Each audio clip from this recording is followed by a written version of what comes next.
शाम धीरे धीरे अंधेरे में बदल रही थी। ठंडी हवाएं सूखे पेड़ों से टकराकर अजीब सी आवाजें पैदा कर रही थी और गांव कैलाशपुर के बाहर एक सुनसान मैदान में 4 दोस्त आग के चारों ओर बैठे थे। आग की लपटें उनके चेहरों पर पड़कर उन्हें और भी रहस्यमयी बना रही थी। लेकिन आज माहौल कुछ अलग था। हंसी मजाक की जगह एक अजीब सी बेचैनी पसरी हुई थी। भाई आज तो मौसम पूरा हॉरर वाला है। अरे आरव, तू अपना वो जंगल वाला किस्सा सुना ना।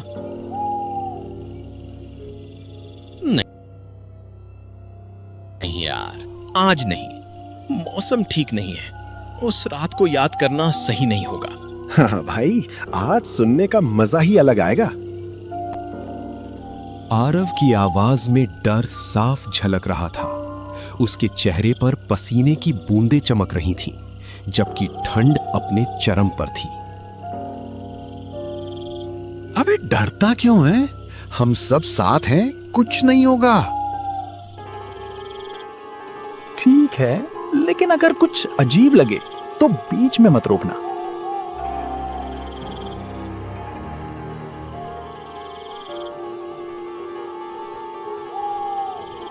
ये कहानी है उस रात की जब हम 3 दोस्त मौत के इतने करीब पहुंचे थे कि आज भी याद करते ही रूह कांप जाती है। भाई टेंट, खाना, लकड़ी सब रेडी है ना? सब सेट है, बस तू डरना मत बाद में। पता नहीं यार, अंदर से अजीब सा लग रहा है, जैसे कुछ गलत होने वाला है। तू तो पहले से ही डर गया। अभी तो एडवेंचर शुरू भी नहीं हुआ।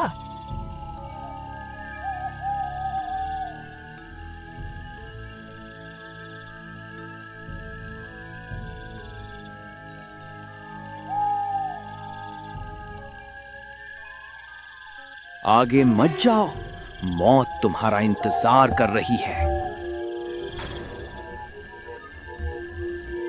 वाह, हमें डराने की कोशिश मत करो। यार इसकी बात मान लेते हैं। कुछ नहीं होगा, चलो आगे। और यही थी उनकी सबसे बड़ी गलती। फिर बाद वो जंगल के अंदर एक खुले मैदान में पहुंचे, जहां उन्होंने अपना कैंप लगाया। शुरुआत में सब ठीक था, हंसी मजाक, खाना, सब कुछ। लेकिन अचानक मौसम बदल गया।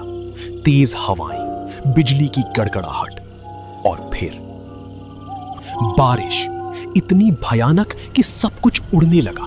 टेंट, आग, सब खत्म। ये क्या हो रहा है? हमें तुरंत कहीं शेल्टर ढूंढना होगा।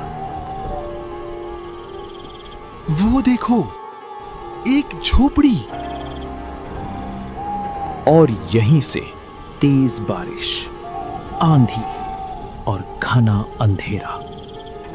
इन सब के बीच वो तीनों उस झोपड़ी के सामने खड़े थे। झोपड़ी इतनी सुनसान जगह पर थी मानो सालों से किसी ने उसे छुआ तक ना हो। यार ये जगह ठीक नहीं लग रही। अबे और कोई ऑप्शन भी तो नहीं है। कुछ गड़बड़ है, मुझे अच्छा फील नहीं हो रहा।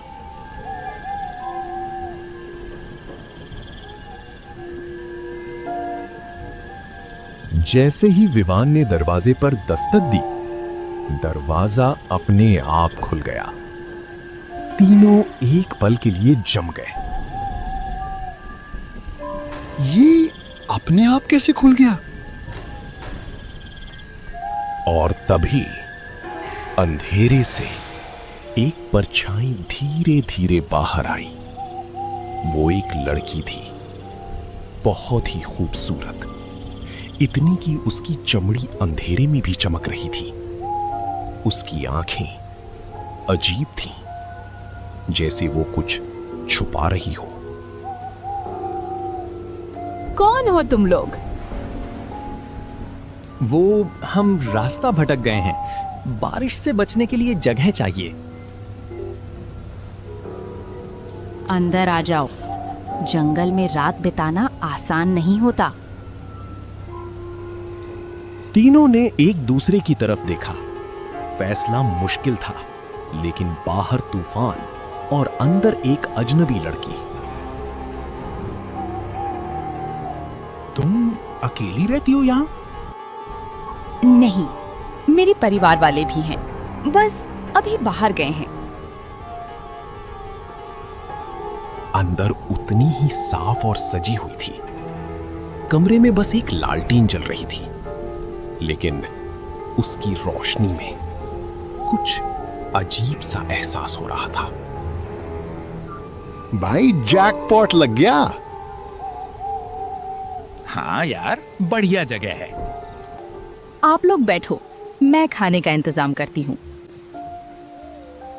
कमरे में अजीब सी खामोशी छा गई। सिर्फ बारिश की आवाज और कुछ और। दोस्तों, हमें यहां से निकल जाना चाहिए। अबे क्यों? सब ठीक तो है। जंगल के बीच अकेली लड़की और इतना साफ घर, कुछ मैच नहीं हो रहा। तू ओवरथिंक कर रहा है। रिलैक्स। तभी अंदर वाले कमरे से कटने की आवाज, जैसे कोई बहुत बड़े चाकू से कुछ काट रही हो। सुना तुमने? शायद खाना बना रही है। लेकिन वो आवाज खाना बनाने जैसी नहीं थी, कुछ ज्यादा ही भारी और डरावनी। कुछ ही देर बाद वो लड़की वापस आई। लो, खाना खा लो।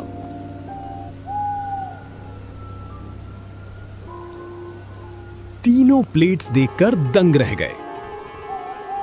ये तो मेरे फेवरेट पकौड़े। और ये छोले भटूरे। और ये दही भल्ले। तीनों एक दूसरे को देखने लगे। इसे कैसे पता हमें क्या पसंद है? किस्मत अच्छी है हमारी। विवान और कबीर खाने में लग गए, लेकिन आरव का दिल अब भी जोर जोर से धड़क रहा था।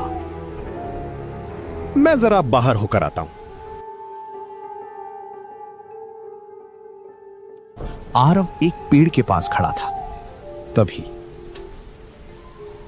झाड़ियों में कुछ हिला। कौन है वहां? अंधेरे से एक लड़का बाहर आया।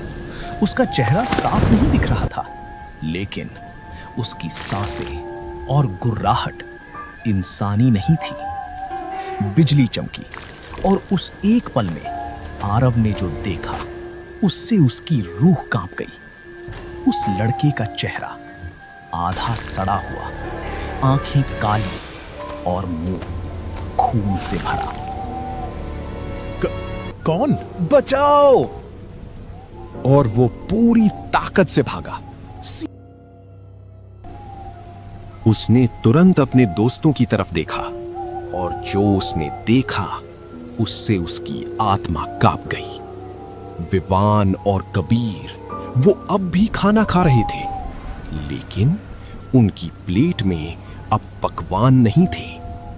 कीड़े, मेंढक, सड़े हुए मांस के टुकड़े, और वो दोनों उन्हें मजे से खा रहे थे। पागल हो गए हो क्या? ये क्या खा रहे हो?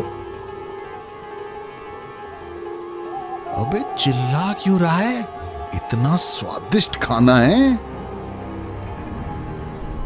अगर नहीं खाना तो दे दे, मैं खा लेता हूं। आरव ने अपनी प्लेट की तरफ देखा।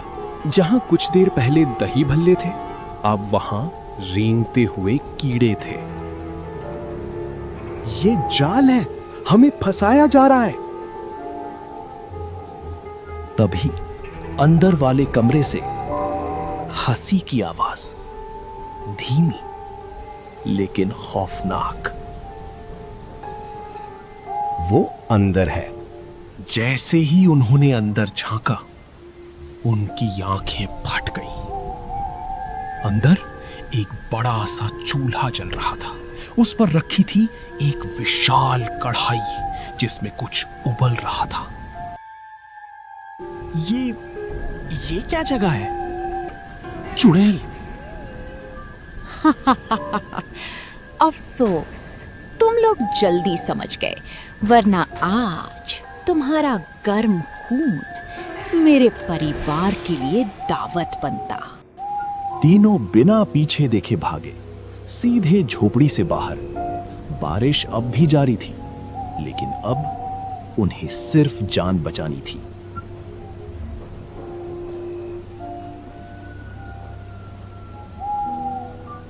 जल्दी जीप स्टार्ट कर। कोशिश कर रहा हूं। तभी उन्हें महसूस हुआ कि कोई जीप को पीछे से पकड़ रहा है। वो पीछे है। स्टार्ट हो, प्लीज स्टार्ट हो। जल्दी कर, वो पास आ रही है। हम नहीं बच पाएंगे। हो गई, चला जल्दी। और वो लड़का जीप की छत पर कूद कूद कर हमला कर रहा था। कुछ कर आरव। आरव ने एक चाल चली। उसने अचानक जीप को तेज रिवर्स किया। छत पर कूदता हुआ भी नीचे गिर पड़ा। भाग, अभी मौका है। आरव ने बिना एक पल गवाए जीप को पूरी रफ्तार से आगे बढ़ा दिया। बारिश इतनी तेज थी कि रास्ता साफ नहीं दिख रहा था, लेकिन डर अब उनकी सबसे बड़ी ताकत बन चुका था। कुछ देर बाद आरव, पीछे देख। आरव ने शीशे में देखा और वो चुड़ैल अब भी उनका पीछा कर रही थी, लेकिन अब वो दौड़ नहीं रही थी, वो हवा में उड़ रही थी। ये क्या है? हम नहीं बचेंगे।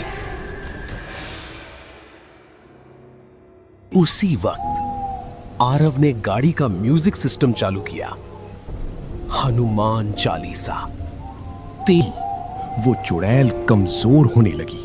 उसकी चीखें पूरे जंगल में गूंजने लगी और फिर वो अचानक मुड़ी और अंधेरी जंगल में गायब हो गई। कुछ देर बाद बारिश कम होने लगी। हम बच गए? हाँ, शायद। नहीं, हमें बचाया गया है। आग की लपटें अब धीमी पड़ चुकी थी। सभी दोस्त चुप थे। किसी की हिम्मत नहीं हो रही थी कुछ बोलने की। भाई, ये सब सच था? हाँ, और आज भी उस जंगल के पास कोई रात में नहीं जाता, क्योंकि कुछ कहानियां कभी खत्म नहीं होती।